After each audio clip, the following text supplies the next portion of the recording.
ॐ गङ्गातरङ्गरमणीयजटाकलापं गौरीनिरन्तरविभूषितवामभागं नारायणप्रियमनङ्गमदापहारं वाराणसीपुरपतिं भज विश्वनाथं वाराणसीपुरपतिं भज विश्वनाथम्। अत्र भवतां समेषां स्वागतं विद्यते। हम लोग शिवराज विजय के प्रथम निश्वास के पढ़ने के क्रम में आज का 8 नंबर का पाठ पढ़ेंगे। इसके पूर्व हम लोग 7 पाठ पढ़ चुके हैं। तो पीछे के पाठ में हमने इस 12 नंबर के पैराग्राफ तक विचार किया था। इस पंक्ति में, इस पैराग्राफ में जो पर्वत पर की गुफा में बहुत वर्षों से तपस्या कर रहे जो योगीराज हैं, उनके नीचे अवतरित हो जाने पर, नीचे उतर जाने पर, जब उनको आसन पर बिठा दिया गया, उनका स्वागत सत्कार किया गया, उस आश्रम के जो गुरु थे, ब्रह्मचारी गुरु, उन गुरु जी के द्वारा उनका सत्कार किया गया, प्रणाम किया गया, आसन पर बिठाया गया। तो ये सब सत्कार करने के बाद जैसे ही योगीराज कुछ बोलना चाहे, क्योंकि बहुत सालों बाद वो तपस्या से उठे थे, समाधि से उठे थे, समाधि में बैठे थे, लेकिन बहुत सालों बाद वो समाधि में से उठे थे, तो कुछ जैसे ही वो बोलना चाहे तो उन्हें एक कन्या का रोदन सुनाई दिया, एक कन्या का क्रंदन सुनाई दिया, चिल्लाना सुनाई दिया। रो रही थी जो कन्या थी। तो ऐसे सुनते ही जो योगीराज हैं, वह उनको जिज्ञासा होने लगी, उनको बहुत अंदर से इच्छा होने लगी ये जानने की ये कहाँ से रोदन आ रहा है। चूँकि वो आश्रम था, ब्रह्मचारी लोगों का आश्रम था, उसमें कन्या का होना किसी भी तरफ से संभावना नहीं थी।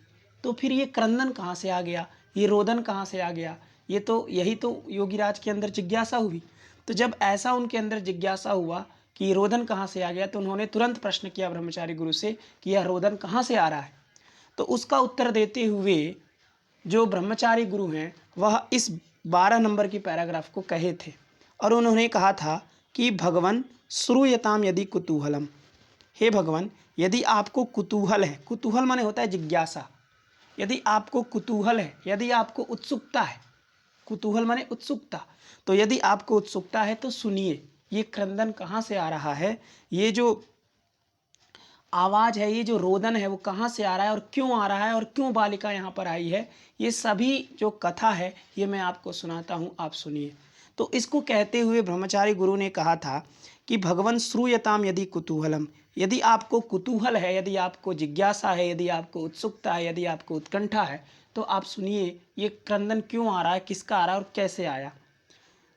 यह माने गत दिने, बीते हुए दिन में, संपादित सायंतन कृत्ये, अर्थात मैंने अपना सायंतन जो कृत्य था उसको जब संपन्न कर लिया था, तो अत्रैव कुशास्तरणम अधिष्ठिते मयि, यहीं पर कुशा के आसन पर मेरे बैठ जाने पर, परितः समासीनेषु छात्रवर्गेषु, और हमारे चारों तरफ छात्रों के समासीन हो जाने पर, छात्रों के बैठ जाने पर, धीर समीर स्पर्शेन मंदम मंदम आंदोल्यमानासु व्रततिषु, अर्थात धीर समीर, अत्यंत धीरे धीरे चल रहे जो वायु, उसके स्पर्श से लताओं के मंद मंद माने धीरे धीरे, आंदोल्यमानासु माने आंदोलित होने पर, डोलते रहने पर, अर्थात इतना धीरे धीरे हवा चल रही थी कि उसके स्पर्श से जो लताएं थी वह लताएं धीरे धीरे धीरे धीरे डोल रही थी। और समुदिते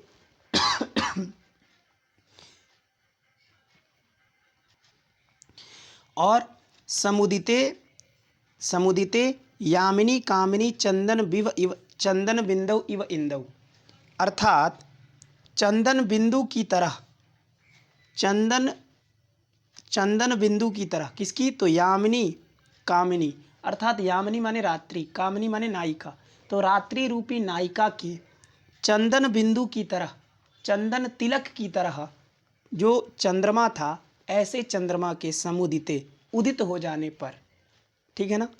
तो यामिनी कामिनी में रूपक है, चंदन बिंदु इव में रूपक है। इस तरह का मैंने आपको बताया था पीछे के पार्ट में, सब पढ़ाया जा चुका है, इसीलिए हम इसको थोड़ा शीघ्रता से चल रहे हैं। तो समुदिते यामिनी कामिनी चंदन बिंदु इव इंदौ, और कौमुदी कपटेन सुधाधाराम इव वर्षति गगने, अर्थात आकाश के, देखिए आगे लिखा है गगने, अर्थात गगने, गगने का तात्पर्य है आकाश। तो गगन माने आकाश होता ही है। तो गगने माने गगन के, वर्षति वर्षा कर रहा था। किसका वर्षा कर रहा था? तो वैसे तो गगन चांदनी का वर्षा कर रहा था, लेकिन यहाँ पर संभावना की गई कि मानो चांदनी के बहाने, कौमुदी कपटेन, कौमुदी माने होता है चांदनी और कपट माने बहाना, ब्याज। तो कौमुदी कपटेन माने कौमुदी के कपट से, कौमुदी के बहाने, चांदनी के बहाने, सुधाधाराम इव वर्षति गगने, मानो आकाश अमृत की धारा को बरसा रहा है। यहाँ संभावना है, इसलिए इव है, यानी कि यहाँ पर उत्प्रेक्षा अलंकार है। तो कौमुदी कपटेना सुधाधाराम इव वर्षति गगने, अर्थात कौमुदी के बहाने से, चंद्रमा के सुधाधारा को बरसाते रहने पर, और अस्मन नीति वार्ताम शुश्रूषसु इव मौनम आकलयत्सु पतग कुलेषु, अर्थात पतग कुलेषु, जो पतग कुल हैं अर्थात जो पक्षी समुदाय हैं, पतग माने पक्षी, कुल माने समुदाय, तो जो पक्षियों का समुदाय था वह मौनम आकलयत्सु, मौन को धारण कर लिया था। अर्थात जो पतग कुल था अत्यंत मौन हो गए थे। और किस लिए मौन हो गए थे? तो मानो अस्मन नीति वार्ताम शुश्रूषसु, शुश्रूषसु, तो शुश्रूषसु विशेषण है किसका? पतग कुलेशु का। कि वो पतग कुल क्यों मौन हो गए थे? तो मानो अस्मन नीति वार्ता, हम लोगों की नीति वार्ता को, शुश्रूषुषु अर्थात सुनने की इच्छा वाले जो पतग कुल है, ऐसे पतग कुल के मौनम आकलयत्सु, मौन धारण कर लेने पर, और कैरव विकास हर्ष प्रकाश मुखरेशु चंचरिकेशु, कैरव माने कुमुद, उसके विकास से उत्पन्न जो हर्ष, उस हर्ष को, उस खुशी को प्रकाशित करने वाले, जो प्रकाशित करने के लिए जो चंचरीक थे, वह मुखरेशु, अत्यंत मुखर हो गए थे, अर्थात बोलने लगे थे। चंचरीक माने भ्रमर होता है। तो भ्रमर जो है वह अपनी खुशी को प्रकट करने के लिए, अपनी प्रसन्नता को प्रकट करने के लिए, प्रकाशित करने के लिए वह मुखर हो गए, अर्थात बोलने लगे, है कि नहीं?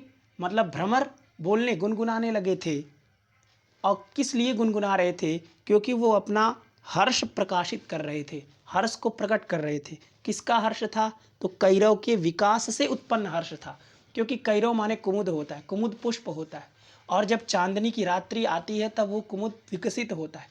तो जैसे ही कुमुद विकसित हुआ, तो भ्रमर चूंकि पुष्पों पर रहते हैं, तो जैसे कैरव जो है कुमुद जब विकसित होगा तो भ्रमर का आश्रय मिल गया, भ्रमर को खुशी हो गई। तो खुशी हुई तो अपनी खुशी प्रकट करने के लिए वह जो चंचरीक था उसके मुखर हो जाने पर, ये सब ब्रह्मचारी गुरु काल बता रहे हैं कि उस समय का जो समय था किस तरह का था, और उस समय क्या हुआ कि ये कन्या हमारे पास आई, कैसे आई, वो सब बता रहे हैं ब्रह्मचारी गुरु। ठीक है।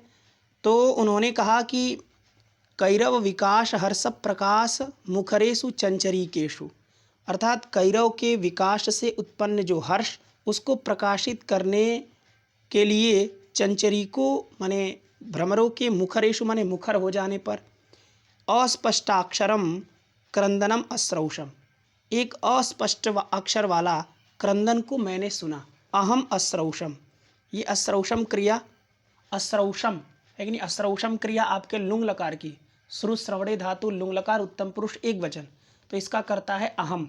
तो अहम माने ब्रह्मचारी गुरु, तो अहम ब्रह्मचारी गुरु अश्रौषम, मैं ब्रह्मचारी गुरु सुना।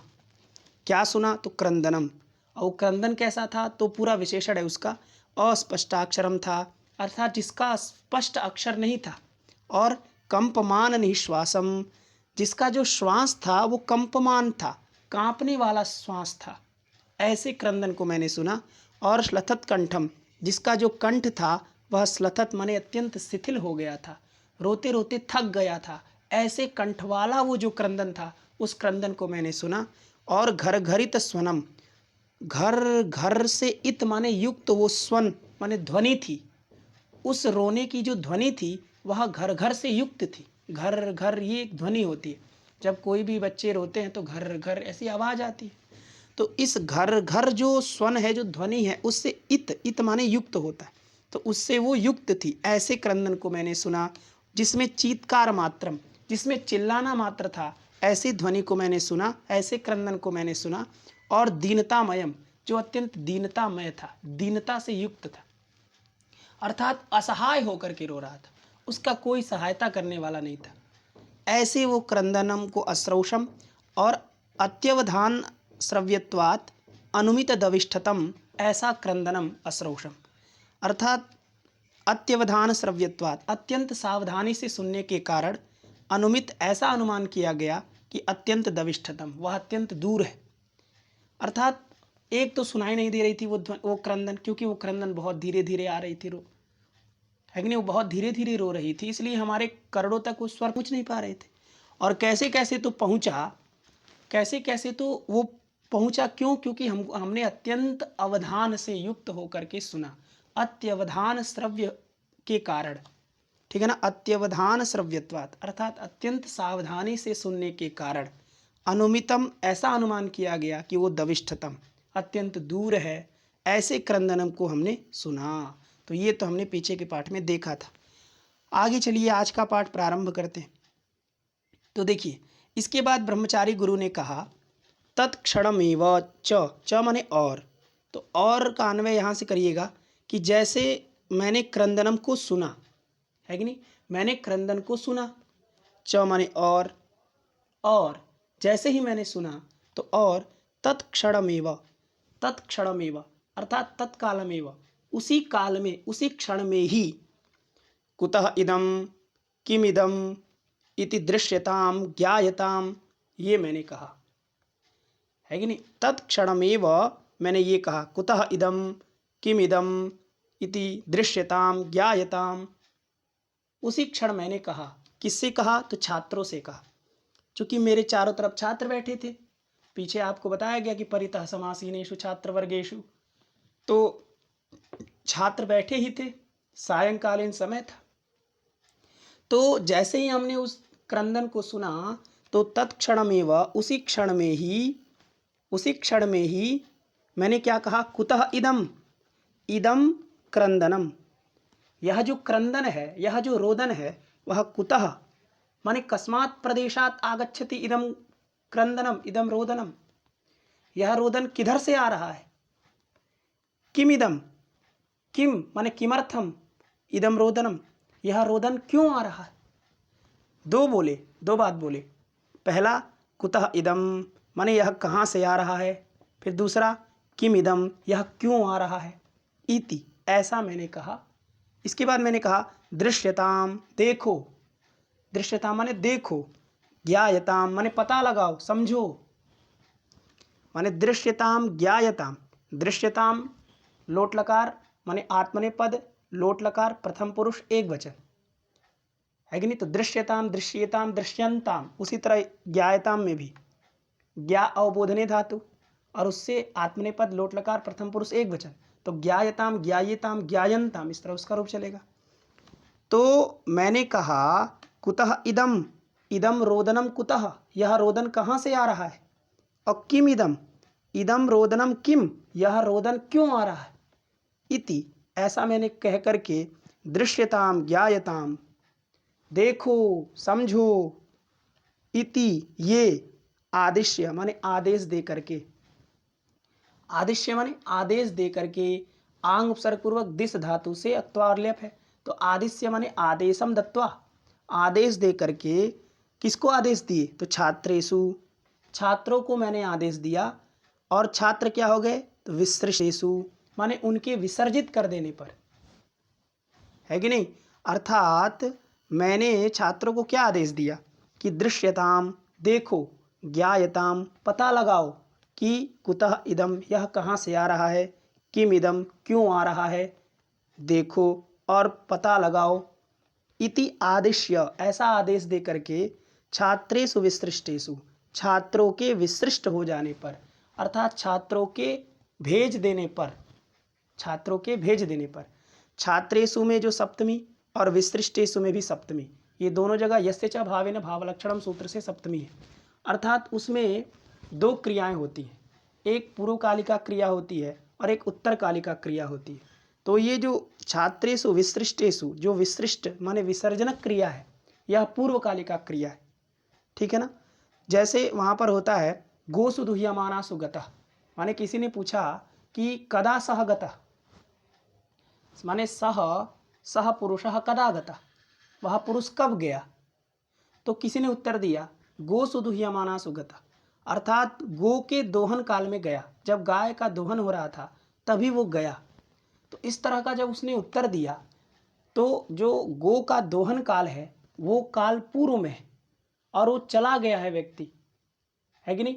तो गो दोहन काल जो है वह उसका जो गया हुआ व्यक्ति है उसका लक्षण है, माने ज्ञापक है। इसीलिए कहते हैं यस्य च भावेन भाव लक्षणम से होने वाली जो सप्तमी है उसका अर्थ होता है लक्ष्य लक्षण भाव, ठीक है ना। तो यहाँ पर उसी सूत्र से हुआ है।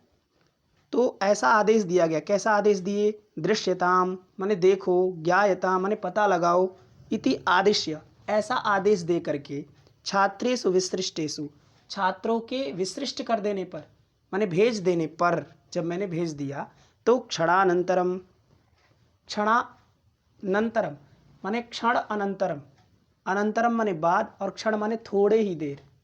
तो क्षणानंतरम माने थोड़े ही देर बाद, थोड़े ही देर के बाद छात्रेणैकेन भयभीता सवेगम अत्युषणम दीर्घम निःश्वसति मृगी इव व्याघ्राघ्राता अश्रुप्रवाहैः स्नाता सवेपथुः कन्यकैका अंके निधाय समानीता। तो देखिए क्षणानंतरम अर्थात थोड़े ही क्षण के बाद, छात्रेणैकेन, छात्रेण एकेन, यहाँ पर वृद्धि संधि, छात्रेण में ड़ में अ और एकेन का एक मिलके अ ए मिलके ऐ वृद्धि हो गई। तो छात्रेण एकेन अर्थात एकेन छात्रेण, जब आप अन्वय करेंगे अर्थ करेंगे तो एकेन को पहले ले आइए। तो एकेन छात्रेण एक छात्र के द्वारा, फिर यहाँ जाइए कन्यकैका समानीता, माने एकेन छात्रेण कन्यकैका समानीता, कन्यकैका में भी वृद्धि संधि, कन्यका और एका, तो कन्यका का आ एका का ए मिलके वृद्धि आ ए ऐ, तो कन्यकैका इस तरह से लिख दिया। इसका भी अन्वय आपको करना है तो एका को पहले लाना है, तो अब एका कन्यका इस तरह से हो जाएगा। तो अब देखिए एकेन छात्रेण एका कन्यका समानीता, एक छात्र के द्वारा एक कन्या को समानीता माने लाया गया, समानीता माने लाया गया, किसको, तो एका कन्या, एक कन्या को लाया गया, ठीक है।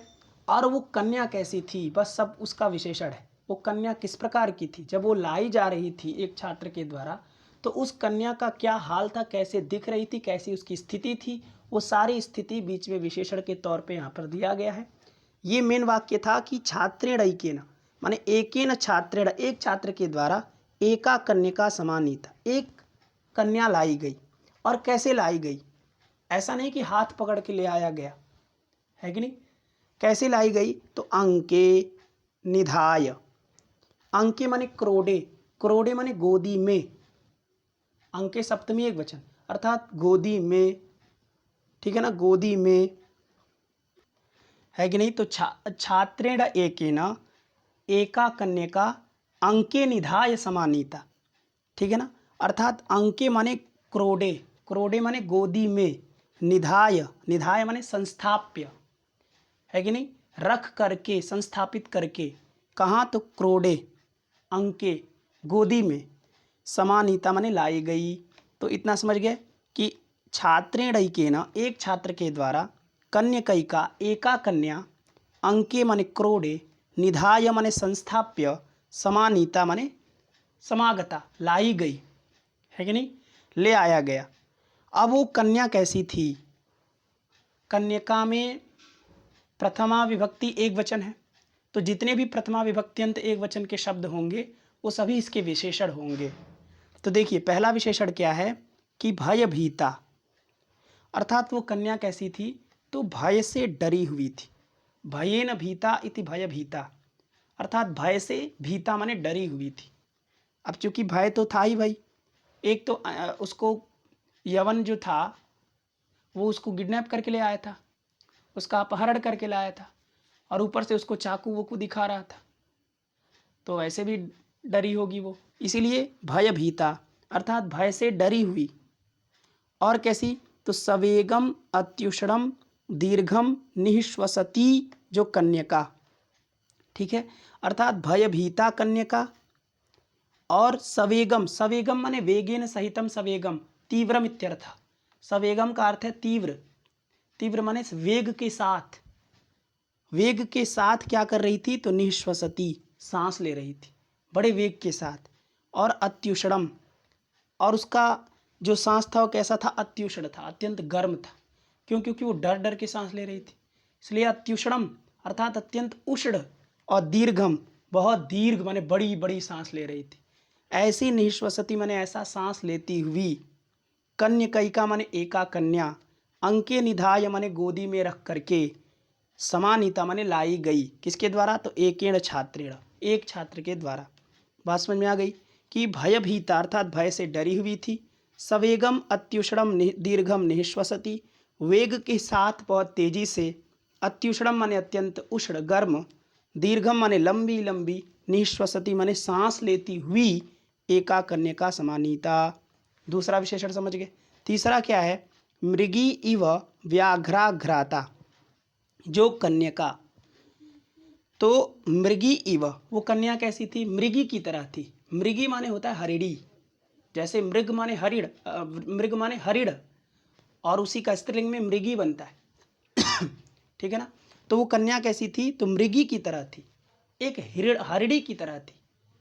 और कैसे हरिणी की था, तो जो व्याघ्राघ्राता अर्थात व्याघ्रेण आघ्राता या मृगी तस्याह मृग्यः, है कि नहीं, माने उस जो ऐसी मृगी की तरह थी जो व्याघ्र से सूंघी गई हो, ऐसी मृगी, जो व्याघ्र से सूंघी गई हो ऐसी मृगी की तरह थी।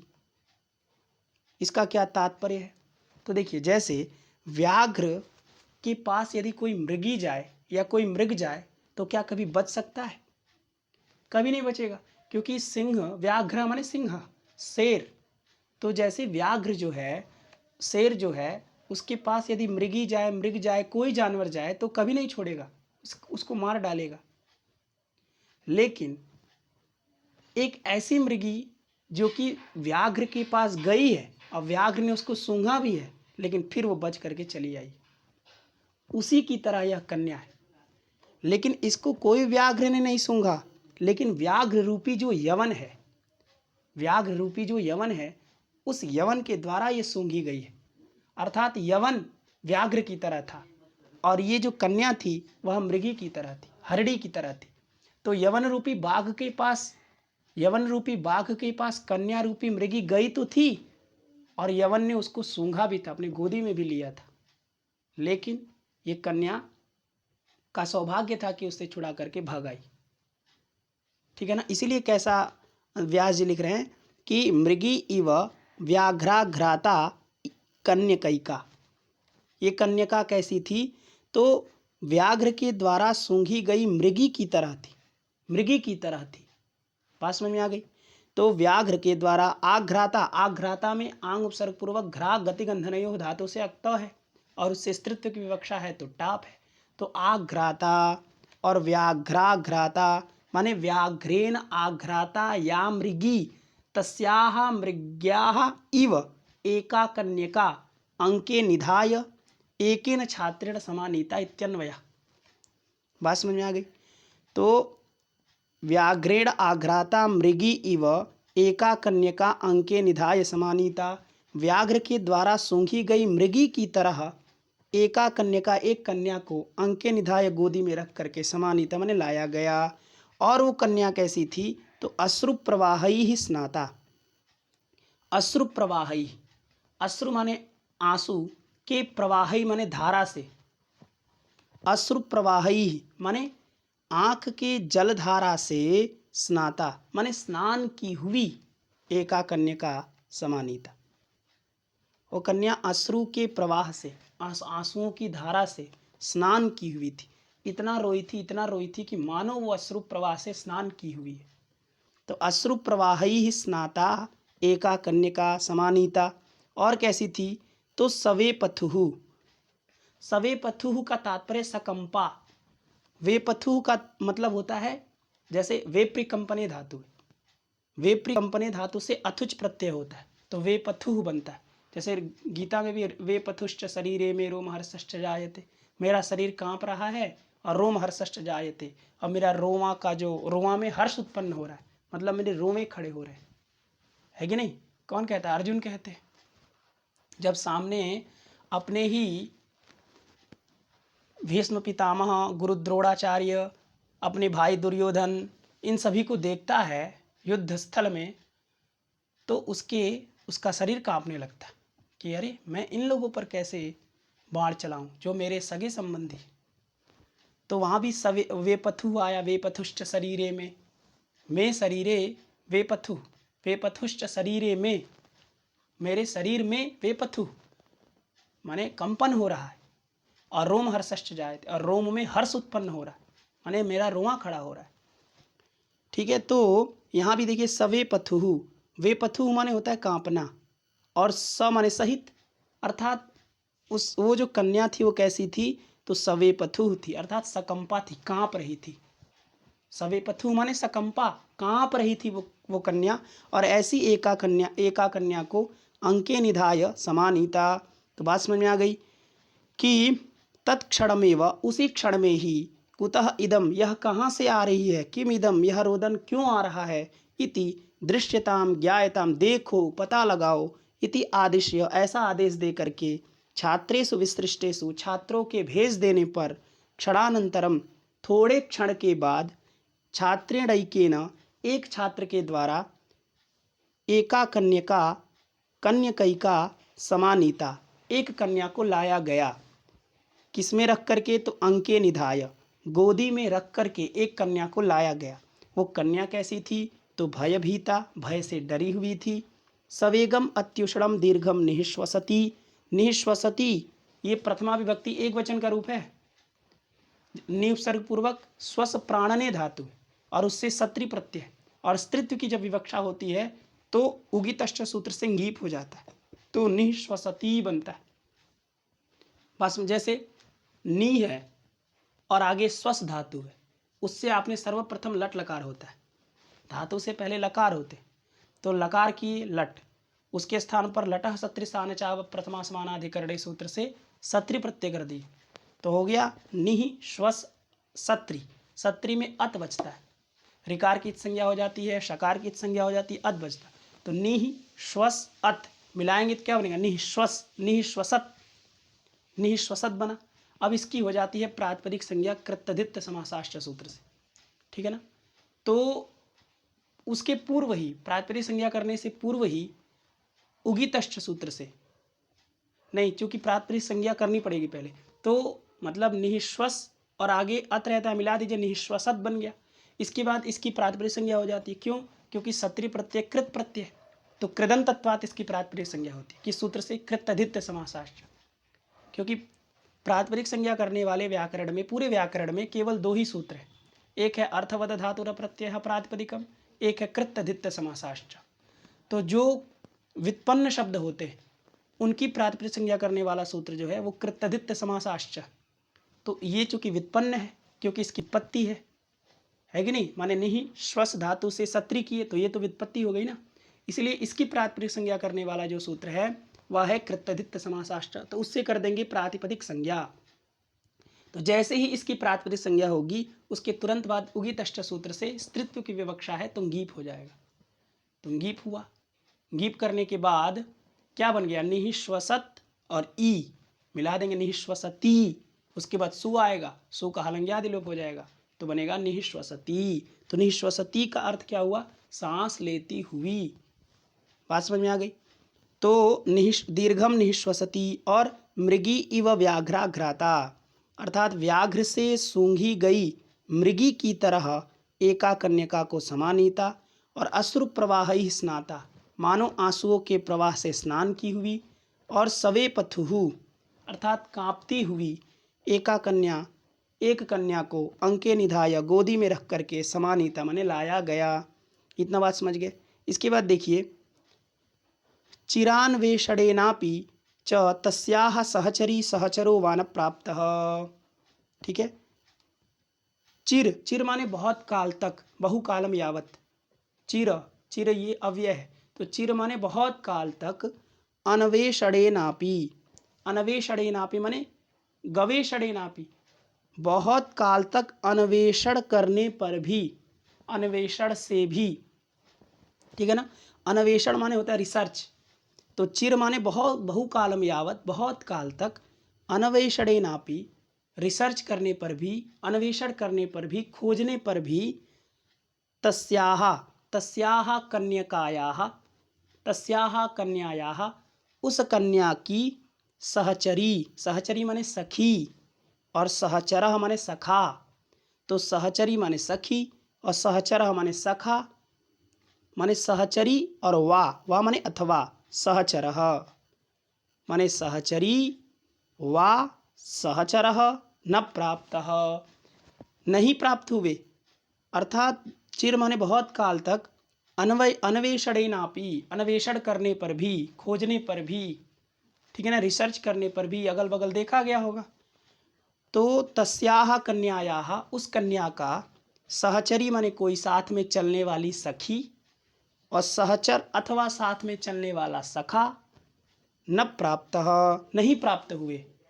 अर्थात हमने बहुत खोजा उसके अगल बगल कि कहीं इसके कोई और तो नहीं है जिसके साथ ही आकर इधर भटक गई हो, लेकिन कोई नहीं दिखा, केवल वो अकेले दिखी, ठीक है। तो चिर अन्वेषणेनापि च तस्याः सहचरी सहचरो वा न प्राप्तः।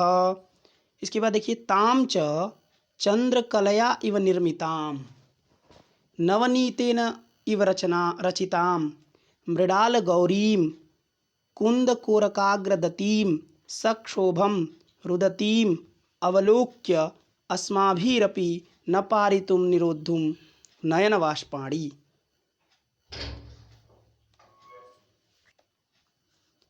अर्थात वो कन्या कैसी थी, तो सब उसका विशेषण है कि वो कन्या किस किस कैसी दिख रही थी।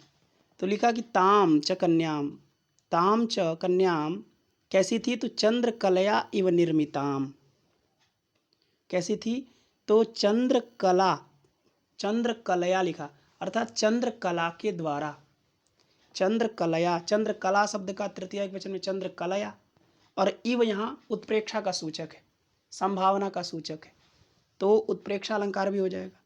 देखिए, ताम च कन्याम, और वो कन्या कैसी थी, तो चंद्रकलया इव निर्मिताम, मानो चंद्रमा की कला से निर्मित थी, अर्थात बनी हुई थी। चंद्रमा की 16 कलाएं होती, और जब 16 कला से युक्त चंद्रमा होता है तो सबसे सुंदर होता है कि नहीं। उस दिन तो कहा जाता है चंद्रमा जब 16 कलाओं से युक्त होता है तो अमृत की वर्षा होती। तो जब 16 कलाओं से युक्त चंद्रमा इतना सुशोभित होता है, तो इसीलिए अंबिकादत्त व्यास जी लिख रहे हैं कि मानो चंद्रमा की कला से निर्मिता माने बनी हुई थी, वो इतनी सुंदर थी। बात समझ में आ गई। और कैसी थी, तो नवनीतेन इव रचिताम, नवनीत माने होता है हयंगवी, और हयंगवी का मतलब होता है मक्खन। तो नवनीतेन इव, नवनीतेन अर्थात मक्खन के द्वारा, इव माने मानो, रचिता माने गढ़ी गई थी, मानो मक्खन से बनाई गई थी, इतनी कोमल थी। और चंद्रकलया इव निर्मिताम, मानो चंद्रमा की कला से वो निर्मित, बनाई गई हो, इतनी वो सुंदर चमक, लावण्य और तेज था उसके अंदर। बात समझ में आ गई कि ताम च चंद्रकलया इव निर्मिताम, ताम माने उस, चंद्रकला से मानो बनी हुई, नवनीतेन इव रचिताम, मानो नवनीत माने मक्खन से गढ़ी गई, रची गई। और कैसी थी, तो मृडाल गौरीम, मृडालस्य इव गौरीम इति मृडाल गौरीम, मृडाल की तरह अत्यंत गौर वर्ण वाली थी वो। मृडाल, मृडाल माने कमल दंड, तो कमल दंड जिस तरह का गोरा होता है, चिकना होता है, उसी तरह की वो गौर वर्ण की थी, ठीक है ना। तो मृडालस्य इव गौरीम इति मृडाल गौरीम, यहाँ लुप्तोपमा अलंकार, क्योंकि यहाँ उपमा का लुप्त हो गया ना भाई। मृडालस्य इव गौरीम, विग्रह में तो इव बोल रहे हैं, लेकिन जब पद आ रहा है इसमें कहाँ इव सुनाई दे रहा है आपको, इसलिए यहाँ पर लुप्तोपमा अलंकार है, ठीक है ना। तो मृडालस्य इव गौरीम, अर्थात मृडाल की तरह अत्यंत गौर वर्ण वाली, गौर वर्ण की थी वो। और कैसी थी, तो कुंद कोरकाग्र दतीम सक्षोभम रुदतीम अवलोक्य। ठीक है ना। तो यहाँ देखिए ताम रुदतीम अवलोक्य। ताम माने कन्याम, उस कन्या को, रुदतीम अवलोक्य, रोते हुए देख करके, रुदतीम अवलोक्य। रुदतीम में सत्री है तो एक वचन में रुदती बनेगा, द्वितीय एक वचन में रुदतीम बनेगा। जैसे गौरी का गौरी, गौर्यौ गौर्य, गौरीम, उसी तरह रुदती का रुदती, रुदत्यौ रुदत, रुदत्यः, रुदतीम। तो रुदतीम यहाँ द्वितीय एक वचन का है। तो ताम रुदतीम, उसको रोते हुए, उसको रोते हुए को अवलोक्य माने देख करके, माने उस रोते हुए को अवलोक्य माने देख करके।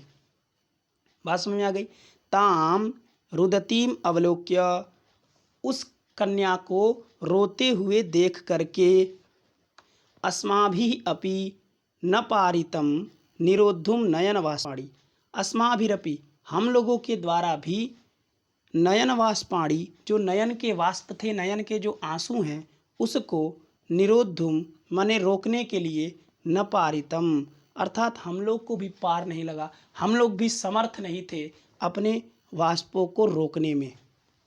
अपने नयन के वाष्पों को निरोद्धुम माने रोकने के लिए, न पारितम अर्थात न समर्थोस्मि, हम लोग भी समर्थ नहीं थे, हम लोग को भी पार नहीं लगा। उसके आंसू को देख करके हम लोग भी अपने आंखों के आंसू को रोक नहीं सके, अर्थात हम लोग भी रोने लगे। कौन कह रहा है? ब्रह्मचारी गुरु कह रहे हैं। किससे कह रहे हैं? तो योगीराज जी से कह रहे हैं, जो योगीराज ने प्रश्न किया था।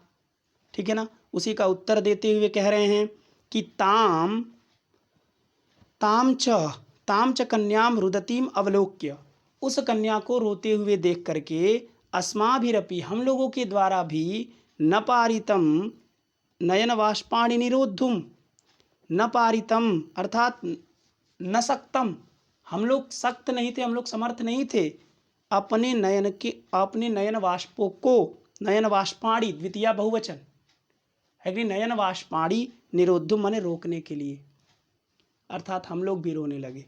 ठीक है। और वो कन्या कैसी थी? तो विशेषण आप देख ही रहे कि ताम च चंद्रकलया इव निर्मिता, वो मानो चंद्रमा की कला से बनी हुई थी, और नवनीतेन इव रचिताम, मानो मक्खन से रची हुई थी, और मृडालस्य इव गौरीम इति मृडाल गौरीम अर्थात मृडाल की तरह अत्यंत गोरी थी। और कैसी थी? तो कुंद कोरकाग्र दतीम, जो कन्याम, और उस कन्याम को रुदतीम अवलोक्य। तो कुंद एक कली, कुंद मतलब होता है एक पुष्प है, कुंद पुष्प। तो उस कुंद पुष्प के जो कोरक माने कली होता है, कुंद पुष्प है, पुष्प के अंदर कली होगा, तो उस कली का जो अग्रभाग है, अग्रभाग वो जितना तीक्ष्ण और मुलायम होता है, उतना ही मुलायम दंत माने दांत है जिसका, ऐसी वो जो ताम कन्याम कुरुदतीम अवलोक्य अस्माभिः न पारितम निरोद्धुम नयन वाष्पाणि। बात समझ में आ गई। अर्थात ये विशेषण किसका है? उसी कन्या का है, क्योंकि ये भी द्वितीय एक वचन का है। तो कुंदस्य कोरकाणाम अग्राणी इव दंताः यस्याः सा कुंद कोरकाग्रदती ताम कुंद कोरकाग्रदतीम इति बहुव्रीहि समासः आगतन्नवा। अर्थात कुंदः पुष्पम और तस्य पुष्पस्य कोरकाणाम अर्थात कली कहते, कोरक माने कली होता है। तो जो कुंद पुष्प के जो कली हैं, उन कलियों का भी जो अग्रभाग, अग्र लिखा है, तो कुंदस्य कोरकाणाम अग्राणी, और उस अग्रभाग की तरह इव दंताः यस्याः जिसके दांत थे, अर्थात कुंद पुष्प का जो कली, उस कली का जो अग्रभाग, उस अग्रभाग की तरह उस कुंद पुष्प के कली के अग्रभाग की तरह दांत था जिसका, ऐसी जो कन्या थी, उस कन्या को देख करके हम लोग भी अपने आंसू को, उस कन्या को रोते हुए देख करके हम लोग भी अपने नयन वाष्पों को नहीं रोक पाए। बात समझ में आ गई। और वो कन्या कैसी थी? एक लास्ट विशेषण, सक्षोभम अर्थात क्षोभेन सहितम सक्षोभम, सक्षोभम अर्थात सब व्याकुलम, वो व्याकुल थी, बहुत व्याकुल से युक्त थी, बहुत घबराई हुई थी, है कि नहीं। सक्षोभम, तो बात समझ में आ गई कि चिरान्वेषणेनापि, बहुत काल तक अन्वेषण करने पर भी, तस्याह सहचरी सहचरो वा न प्राप्तः, उसकी कोई अपनी सखी या कोई सखा न प्राप्त, अर्थात नहीं प्राप्त हुआ।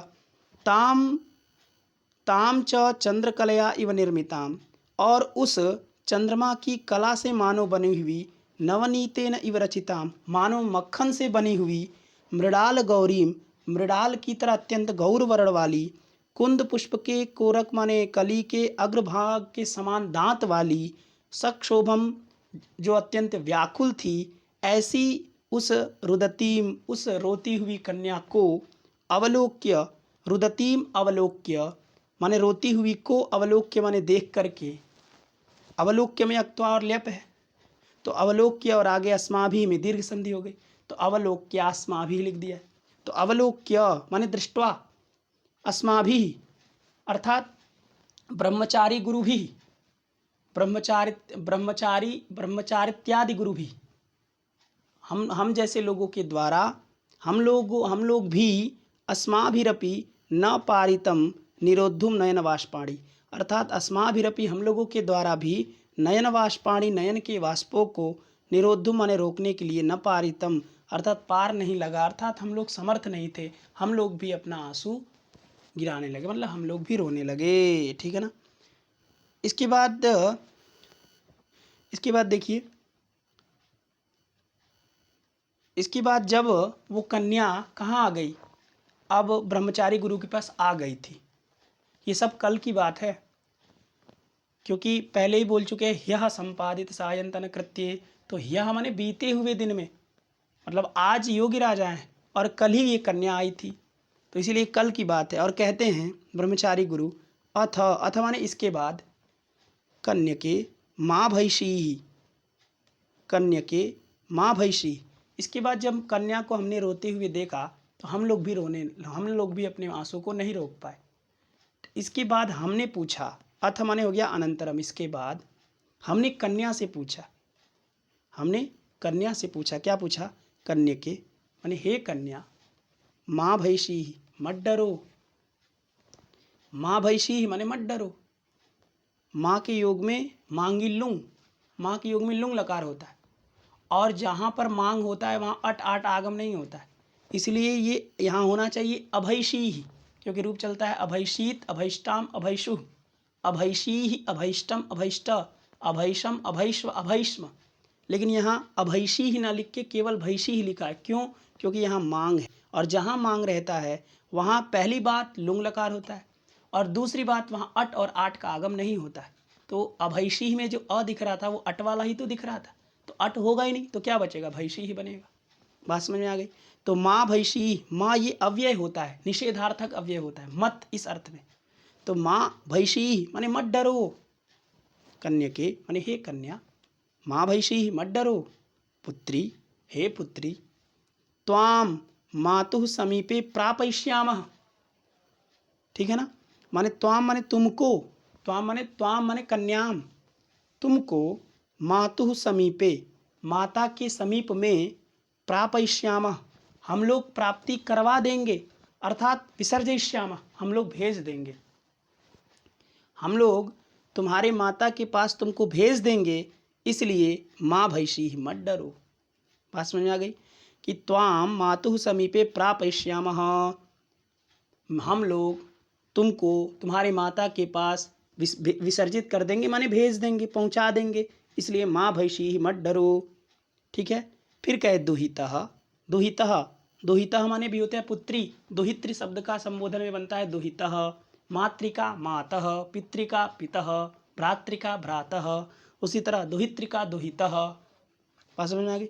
तो हे दुहितः माने हे पुत्री, खेदम माँ वह, खेदम माने दुखम, और माँ वह माने मत धारण करो, खेद को मत धारण करो, वह में वह प्रापणे धातु है, और प्रापण माने होता है धारण करना, प्रापणम गति, एक तो गति होता है लेकिन धारण करना अर्थ भी होता है। तो खेदम माँ वह माने खेद को मत धारण करो, माने दुख में मत रहो, दुखी मत हो। भगवती माने हे भगवती, भुंक्ष्व किंचित, किंचित भुंक्ष्व, कुछ खाओ, है कि नहीं। भुंक्ष्व लोट लकार मध्यम पुरुष एक वचन में बनता है। भुज भुज पालना व्यवहारयो धातु है, उससे बनता है भुंक्ष्व, ठीक है ना। तो भुंक्ष्व उत्तम पुरुष मध्यम पुरुष एक वचन में बनता है, इसका करता है त्वम। तो त्वम भुंक्ष्व, तुम खाओ, किंचित माने कुछ, तुम कुछ खा लो। पीब पयः, पयः पीब, पीब ये भी लोट लकार मध्यम पुरुष एक वचन, ठीक है ना। तो पीब पयः, पयः पीब, पयः माने दुग्धम और दुग्धम पीब माने पी लो, थोड़ा दूध पी लो, ठीक है ना। एते तव भ्रातरः, एते तव भ्रातरः, एते माने जो अगल बगल में खड़े थे, जो उनको लेकर के आए थे, अथवा जो छात्र बैठे हुए थे, उन सबको इशारा करते हुए ब्रह्मचारी गुरु कह रहे हैं कि एते, एते माने पूर्व दृश्यमानाः, है कि नहीं। जो सामने दिख रहे लोग हैं वह तव भ्रातरः, वह सब तुम्हारे भाई हैं, है कि नहीं। तव भ्रातरः, तव माने कन्यायाः, भ्रातरः माने भाई हैं, ये सब तुम्हारे भाई हैं। यत् कथयिष्यसि, यत् कथयिष्यसि तदेव करिष्यामः, यत् माने जो, कथयिष्यसि माने कहोगी, तदेव करिष्यामः वही हम लोग करेंगे, जो तुम कहोगी वही हम लोग करेंगे। यत् माने जो, कथयिष्यसि माने वदिष्यसि, तदेव तत्कार्यमेव, करिष्यामः माने वयम विदधामः, हम सब करेंगे, हम लोग जो तुम कहोगे वही करेंगे, इसलिए माँ भैषी मत डरो, ठीक है ना। ये ब्रह्मचारी गुरु समझा रहे हैं ना उस छोटी कन्या को, ठीक है। इसके बाद मां स्मरोदनैः प्राणान् संशय पदवीम आरोपयः, ठीक है।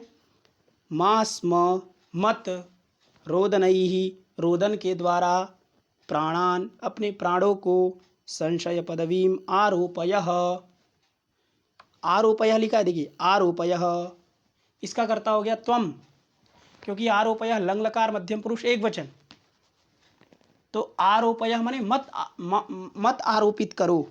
माँ लिखा ना माँ, और माँ स्म, जहाँ माँ के देखिए माँ जहाँ रहता है वहाँ तो लुंग लकार आएगा, लेकिन आगे यदि स्म लग जाता है, माँ है और स्म है आगे, तो इस एक सूत्र है स्मोत्तरे लंग च। वो कहता है यदि मांग उपपद रहे तो लिंग लकार होता है, आप बात सही है, मैं भी मानता हूँ। लेकिन यदि स्म उत्तर में हो, मांग से यदि स्म उत्तर में हो, स्म उसके बाद हो, तब स्मोत्तरे लंग च, लंग होता है, और चकारात लुंग भी होता है, माने लंग और लुंग दोनों होता है यदि स्म उत्तर में हो तो यहाँ स्म उत्तर में है, इसलिए यहाँ पर ये क्या कर दिए, लंग लकार है, आरोपयः, ठीक है ना। तो आरोपयः लंग लकार मध्यम पुरुष एक वचन का है, आरोपयः, ठीक है।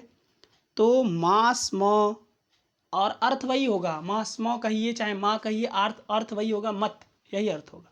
तो माँ स्म माने मत, रोदनैः माने रोदन के द्वारा, इस रोने से, इस क्रंदन से, इस चिल्लाने से, प्राणान माने अपने प्राणों को, संशय पदवीम संशय स्थान को, आरोपयः माने माँ स्म आरोपयः मत आरोपित करो, मत चढ़ाओ, किस पर, तो संशय पदवीम, संशय स्थान में, किस किस संशय स्थान में, माने प्राणों को, अपने प्राणों को संकट में मत डालो, अपने प्राणों को संशय पदवी पर मत चढ़ाओ, माने मत डालो, संशय में मत डालो। बात समझ में आ गई, मतलब बहुत देर से तुम रो रही हो तो तुम्हारे प्राण संकट में है, प्राण तुम्हारे संकट में है, अर्थात संकट में उसको मत डालो। बहुत देर से रो रही हो, तुम बीमार भी पड़ सकती हो, इसलिए इतना मत रो, ठीक है ना। तो माँ स्म रोदनैः प्राणान संशय पदवीम आरोपयः, रोदन के द्वारा अपने प्राणों को संशय पदवी पर मत आरोपित करो, अर्थात संशय स्थान में मत डालो, संकट में मत डालो। बात समझ में आ गई। इसके बाद माँ स्म कोमलम इदम शरीरम शोकज्वालावलीढम कार्षीः, ठीक है ना। माँ स्म कार्षीः, कार्षीः आ गया आपका लुंग लकार का प्रयोग, लुंग लकार मध्यम पुरुष एक वचन, अकार्षीत अकार्ष्टाम अकारषुः, अकारशी, अकारष्टम, अकारष्ट, ठीक है ना। अकारशम, अकारश्व, अकारश्म, इस तरह चलेगा। तो अकारशी ही बनता है मध्यम पुरुष एक वचन में, लेकिन चूंकि माँ का प्रयोग है तो अट और आठ होता ही नहीं है, तो अकारशी में अ हटा दीजिए तो क्या बचेगा, कारशी, इसलिए लिखा है मास म कारशी ही, अर्थात मत कारशी माने करो, मत करो। क्या मत करो भाई, तो कोमलम इदम शरीरम, इदम कोमलम शरीरम, इस कोमल शरीर को, इदम कोमलम शरीरम मान इस कोमल शरीर को, शोकत ज्वालावलीढ़म आकार्षी ही, शोकत ज्वालावलीढ़म, शोक रूपी ज्वाला से अवलीढ़ मत करो, ठीक है ना। अर्थात कोमलम इदम शरीरम, इस कोमल शरीर को, शोकत ज्वालावलीढ़म, शोक रूपी जो ज्वाला, क्योंकि उस तुम्हारे अंदर क्या है, लड़की को समझा रहे हैं ना ब्रह्मचारी गुरु, तो कह रहे हैं कि तुम्हारे अंदर क्या है, शोक है ना, दुख है तुम्हारे अंदर, क्योंकि तुम माता पिता से विरहित हो गई हो। तो जो शोक ही ज्वाला है, शोकः एव ज्वाला इति शोक ज्वाला रूपक अलंकारो अत्र, ठीक है ना, यहाँ पर रूपक अलंकार है। तो शोक ज्वाला, तो शोक रूपी जो ज्वाला है, उस ज्वाला से अवलीढ़म, अवलीढ़म माने व्याप्तम, उस शोक रूपी ज्वाला से व्याप्त इस शरीर को मत करो, इस शरीर को, इस कोमल शरीर को शोक रूपी ज्वाला से अवलीढ़, अवलीढ़ माने होता है व्याप्त, व्याप्त माने होता है ढकना, एक तरह से कहिए। तो शोक रूपी ज्वाला को से इस शरीर को मत ढको, अगर शोक रूपी ज्वाला से ढकोगे तो क्या होगा, शरीर जल जाएगा तुम्हारा। इसलिए शोक रूपी ज्वाला से व्याप्त अवलीढ़ इस कोमल शरीर को मास मकारशी मत करो। बात समझ में आ गई कि मास म कोमलम इदम शरीरम शोक ज्वालावलीढ़म कारशी, शोक रूपी ज्वाला से अवलीढ़ इदम कोमलम शरीरम, इस कोमल शरीर को मास मकारशी मत करो। अवलीढ़म में अव उपसर्ग है, ली, लीह धातु है, लीह, और उससे अक्तव प्रत्यय, तो अवलीढ़म का मतलब होता है व्याप्तम, ठीक है ना, व्याप्त मत करो अपने शरीर को। इति, इति सहस्रधा बोधनेन, इति माने इस प्रकार के, सहस्रधा बोधनेन हजार प्रकार का, बोधनेन माने बोलने से, बोध कराने से, बताने से, समझाने से, सहस्रधा माने बहुधा, अनेक बार, इति सहस्रधा इस प्रकार के, सहस्रधा माने हजार प्रकार से, बहुत प्रकार से, बोधनेन माने समझाने से, बताने से, कथम अपि किसी भी प्रकार से, संबुद्धा वो थोड़ा समझी, संबुद्धा माने समझी, और किंचित माने कुछ, दुग्धम माने दूध को, पीतवती माने पी, ये सब भूतकाल का प्रयोग है। संबुद्धा में अक्तव प्रत्यय है, ये भी भूतकाल अर्थ में है। पीतवती में अक्तवतु प्रत्यय है, वो भी भूतकाल अर्थ में, ठीक है ना। तो इति माने इस प्रकार के, सहस्रधा माने बहुत प्रकार से, हजारों प्रकार से, बोधनेन माने समझाने से, कथम अपि किसी भी प्रकार से, संबुद्धा सा कन्या संबुद्धा, वह कन्या थोड़ी समझी, और किंचित कुछ, दुग्धम माने पयः, पीतवती माने पी, कुछ दूध उसने पिया, ठीक है। तो क्या उन्होंने समझाया, आपने देखा कि अथ माने इसके बाद, कन्या के, हे कन्या, माँ भैंसी मत डरो, पुत्री त्वाम मातुः समीपे प्रापयिष्यामः, तुमको माता के समीप हम लोग, प्रापयिष्यामः माने हम लोग तुमको माता के समीप भेज देंगे, प्राप्ति तुम्हारा करा देंगे माता के पास। इसलिए दुहितः खेदम मा वह, दुख को मत धारण करो, भगवती भुंक्ष्व किंचित, किंचित भुंक्ष्व कुछ खा लो, पीब पयः दूध को पी लो, एते तव भ्रातरः ये सब तुम्हारे भाई हैं, यत् कथयिष्यसि जो तुम कहोगे, तदेव करिष्यामः वही हम सब करेंगे, हम लोग अपने मन से कुछ नहीं करेंगे, जो तुम कहोगी वही करेंगे। मास्म रोदनैः प्राणान संशय पदवीम आरोपयः, अर्थात रोदनैः रोदन के द्वारा अपने प्राणों को, संशय पदवीम माने संदेहावस्थाम, मास्म आरोपयः अर्थात मत आरोपित करो, मत चढ़ाओ, इस तरह रोती रहोगी रोती रहोगी रोती रहोगी तो तुम्हारे प्राण पर भी संकट आ जाएंगे, इसलिए मत रहो।